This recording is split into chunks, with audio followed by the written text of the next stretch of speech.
Iya, biar para narasumber yang menganalisa apakah memang benar ada kerenggangan antara PDIP dan juga Presiden Joko Widodo. Sudah hadir Mas Pangis Syarwi Caniago, analis politik, Direktur Eksekutif Foxpol Center Research and Consulting. Selamat pagi, Mas. Kabar sehat, Mas. Selamat pagi. Sehat ya, alhamdulillah. Kemudian Prof Karim. Kemudian juga ada Prof Karim Suryadi, Guru Besar Komunikasi Politik Universitas Pendidikan Indonesia. Selamat pagi, Prof Karim. Prof Karim, selamat pagi. Assalamualaikum. Selamat pagi, Rati, Segap, Maya, sama juga.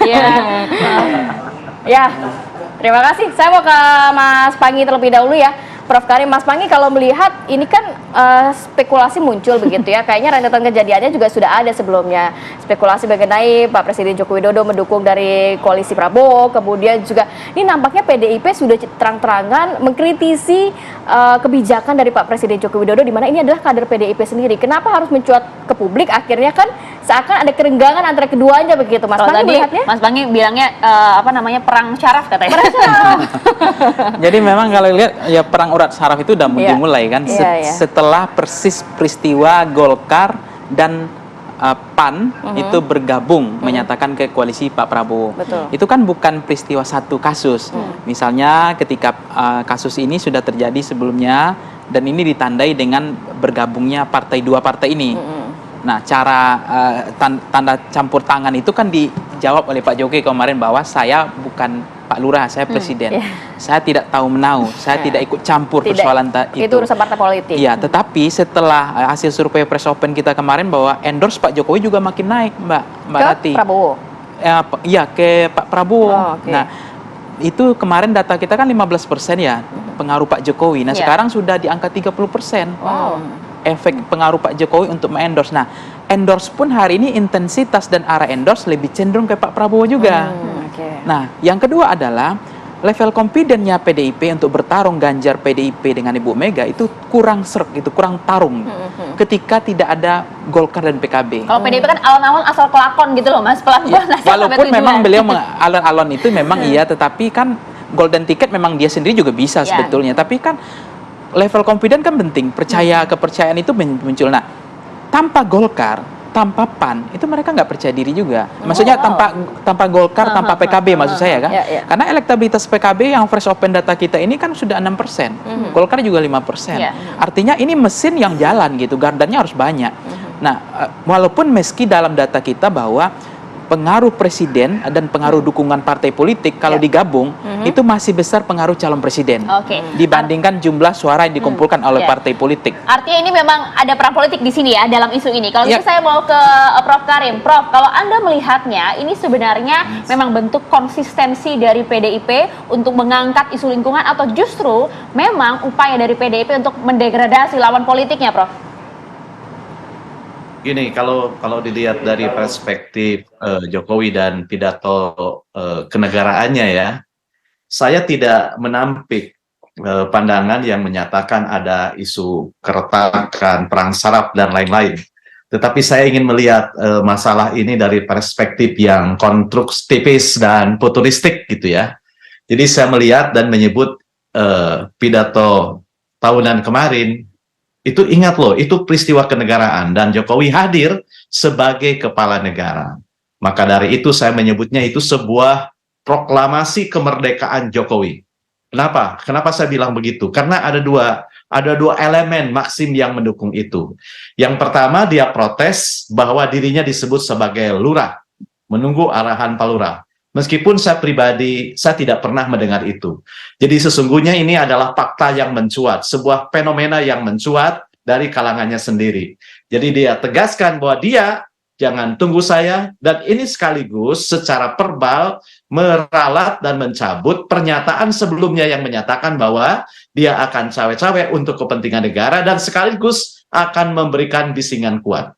Apakah dia deklarasi itu karena sudah membisiki secara kuat, atau karena cawe-cawenya sudah dianggap selesai, karena capresnya sudah selesai, hanya 3 pasangan atau apa, entahlah. Tetapi saya melihatnya itu yang pertama. Yang kedua, pada elemen yang lain, dia juga menyoroti tentang posisi presiden yang sering dijadikan tameng, sering dijadikan alat untuk membunuh, dan fotonya dimanfaatkan oleh partai tertentu untuk dipasang bersama dengan capres tertentu. Dan kebetulan di Cimahi, di Bandung gitu ya, saya tidak tahu di Jakarta. capres yang memasang foto bareng dengan Jokowi itu ya capres partainya gitu. Kalau memang dia tidak setuju meskipun dalam pidatonya dia katakan tidak apa-apa, lantas mengapa dia ungkapkan dengan nada ketidaksetujuan pemasangan fotonya bersama dengan capres? Jadi itulah sebabnya saya katakan ini deklarasi independensi, ini proklamasi kemerdekaan untuk tidak ditarik-tarik kekuatan partai manapun, termasuk untuk tidak dimanfaatkan oleh partainya sendiri, meskipun faktanya Jokowi adalah putra terbaik, kader terbaik, gitu ya, petugas partai terbaik dari partainya. Tapi dengan pernyataannya kemarin, seakan-akan dia ingin memproklamasikan independensinya. Ishadu bi ana presiden. Saksikanlah bahwa saya presiden. Bukan petugas partai yang bisa di kanan kirikan, atau juga bukan lurah yang bisa diminta segala macam, diarahkan segala macam. Jadi saya bilang ini pandangan futuristik. Karena apa? Karena kebenaran tekad ini harus kita lihat di hari-hari yang akan datang. Apakah ini hanya merupakan live services atau misalnya hanya merupakan dimensi lain dari pernyataan sebelumnya, tapi kita berharap benar adanya. Sebab presiden sebagai kepala negara itu milik semua rakyat. Dia adalah bapak dari semua anak yang ikut kontestasi, juga bapak dari semua anak yang mendukung pada capres yang berbeda. Jokowi punya preferensi secara pribadi, dan sering saya katakan, preferensinya seorang pejabat adalah orat yang tidak bisa diumbar kemana-mana, tetapi biarkanlah ia disalurkan melalui saluran yang benar dan personal. Jadi Prof. begitu Karim. pandangan saya. Nah, dari pernyataan Prof. Karim ini sebenarnya artinya betul tidak sih ada kerenggangan antara Jokowi dan PDIP? Karena tadinya tidak mau nih seorang presiden ini ditarik-tarik oleh partai lain ataupun justru juga dari partainya. Nah, ini pertanyaan besar, Prof. Dijawab nanti ya, Prof. Usai jeda sesaat lagi. Melihat Pak Jokowi ini memang mendukung Pak Prabowo, bukan mendukung Pak Ganjar. Saya nggak tahu pasti, saya nggak mau berspekulasi juga. Tapi kalau saya perhatikan misalnya apa yang terjadi di skenario bom Marcos yang ada di Filipina gitu. Ada hal yang berkaitan dengan upaya mengubur lupa. Kemudian ada upaya untuk menempel pada popularitas dengan klaim apa yang dilakukan dengan menarik Duterte dan kemudian menarik anaknya untuk masuk di dalam klan persiapan menuju kekuasaan, dan itu berhasil gitu. Apa yang terjadi di Filipina itu berhasil dengan bom Marcos itu, dan jangan sampai ini gejala ini berulang terjadi di Indonesia gitu.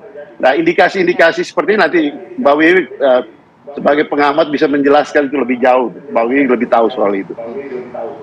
Bang Andreas. Nah, itu dia. Kalau misalnya kita lihat tadi Bang Andreas saja ya dalam siaran tadi 2 hari lalu ya, Ti ya. Betul. Kenceng banget gitu, keras sekali narasi-narasinya. Prof. Karim, Anda melihat betul ada kerenggangan antara PDIP dan juga Jokowi. Sudah belak-belakan sekarang terang-terangan. Ya, saya tidak akan mengkritisi kerenggangan, tapi saya melihat ada orang ketiga dalam hubungan antara Jokowi dan PDIP beserta Ganjar gitu ya.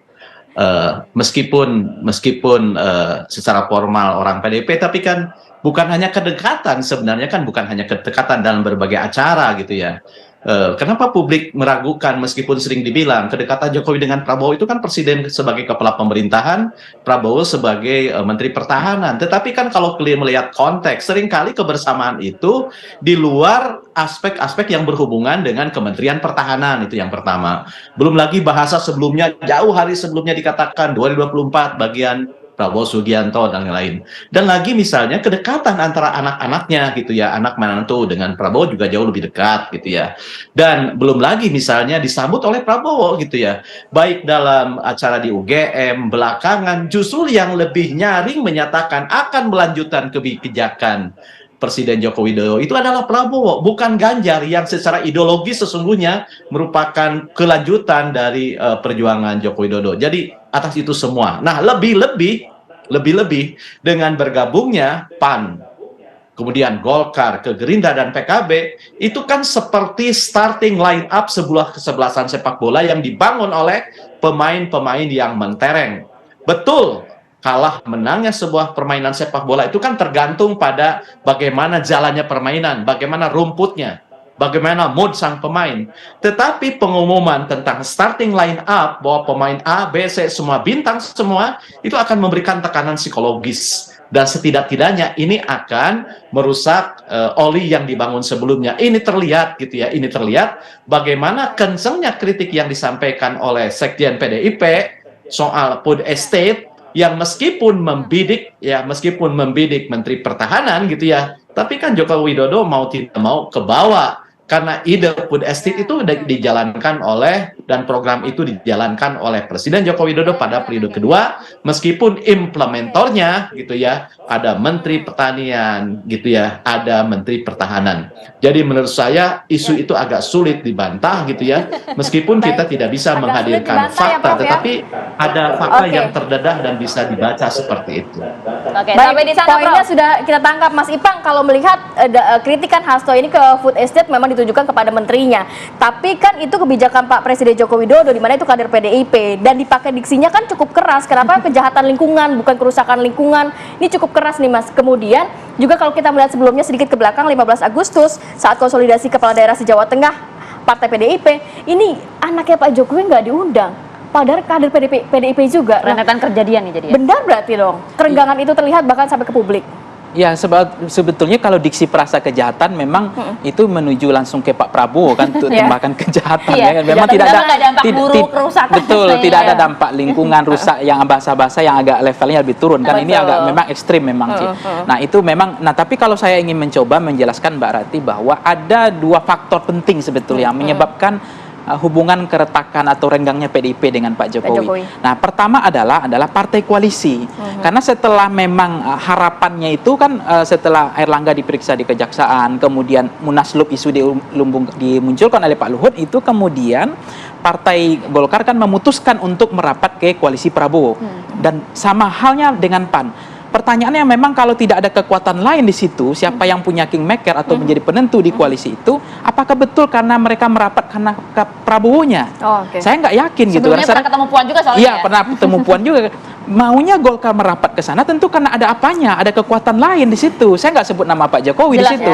Tapi intensitas arah Golkar bergabung ke situ. Kenapa orang jadi bertanya, kenapa nggak PDIP? Ini kan skenario besar di belakang begitu ya? Ya, ada kemungkinan walaupun Pak Jokowi mengatakan bahwa dalam pidatonya saya ini bukan presiden, saya presiden bukan Pak Lurah. Ini kan cara untuk menurunkan urat saraf tadi, urat saraf yang terlalu tinggi tensinya sehingga harus diturunkan. Itu yang kedua. Yang ketiga adalah sebetulnya yang bisa melanjutkan program Pak Jokowi dalam hasil survei saya sudah bergeser, sudah lagi ke Mas Ganjar, ke Pak Prabowo. Karena besar endorse itu. Karena endorse-nya besar juga, pengaruhnya ke Pak Prabowo hari ini tetap masih Mas Ganjar tapi sudah mulai berdekatan pengaruhnya tipis begitu ya. Nah, tapi yang mampu dianggap layak melanjutkan program Pak Jokowi adalah sudah mulai bergeser ke Pak Prabowo. Karena apa? Poin ketiga. Pak Prabowo yang sering udah mulai diundang Pak Jokowi, yang gunting pita lebih sering. Kemudian peresmian selalu ada bersama. Pak Prabowo selalu ada panggung besar. Nah, ini membagi PDIP ketika elektabilitas Gerindra itu naik, itu tidak bisa dipungkiri ada kotel efek dari Prabowo efek gitu. Tapi cara penanganan PDIP dengan mengkritisi begitu di publik atau dengan jalur yang benar ya? Ya, artinya Pak Prabowo kan hari ini mengatakan ya mereka sudah bekerja sesuai dengan kapasitas direct man and direct base sebagai Menteri Pertahanan. Tapi kemudian bahwa ada efek dari bagaimana Prabowo efek itu, Gerindra kan hasil survei saya sudah menggusur PDIP. Saya memahami karena memang naiknya elektabilitas Pak Prabowo. Di banyak berapa survei kan memang Prabowo hari ini leading. Nah, naiknya elektabilitas Prabowo tentu berpengaruh ke Gerindra. Nah, hubungan dekat ini tentu akan mempengaruhi panas dinginnya hubungan PDIP. Pertama, posisi PDIP-nya udah mulai terganggu, merasa terganggu. Yang kedua adalah endorse Pak Jokowi sudah mulai mengarah ke Pak Prabowo lebih besar pengaruhnya. Yang ketiga, bahwa masyarakat persepsi publik melihat bahwa ini peristiwa yang sebetulnya tidak diinginkan. Hari ini PDIP hanya ingin aja dua hal. Bagaimana kan belum ada tertulis ya kerjasamanya. Kerjasama antara Partai Prabowo koalisi dan Pak Prabowo kan belum ada tertulis. Nah, harapan perjuangan PDIP hari ini dia ingin punya keinginan Golkar dan PKB menarik diri kembali ke PDIP. Itu keinginannya. Nah, tapi saya nggak tahu, mudah-mudahan tidak ada kasus, misalnya ini pertarungannya kan besar katanya Pejaten dengan Istana, ada Kejaksaan, ada KPK, ada Polri, yang ini ditangkap hari ini peristiwa, semoga enggak ya. Itu nggak terjadi, itu bukan kaitan mudah-mudahan, kita berharap penegak hukum kita mudah-mudahan nggak panas dingin lagi begitu, ada payung aja ya. Tapi ini betul-betul hari ini kan bagaimana orang mengatakan, ini kok udah Gerindra sama PDP, gajah sama gajah udah bertarung kan begitu. Nanti kita lihat tapi itu faktanya. ya, Prof Karim dan juga Bang Doni. Terima kasih waktunya pagi hari ini. Mohon maaf waktu kita terbatas ya.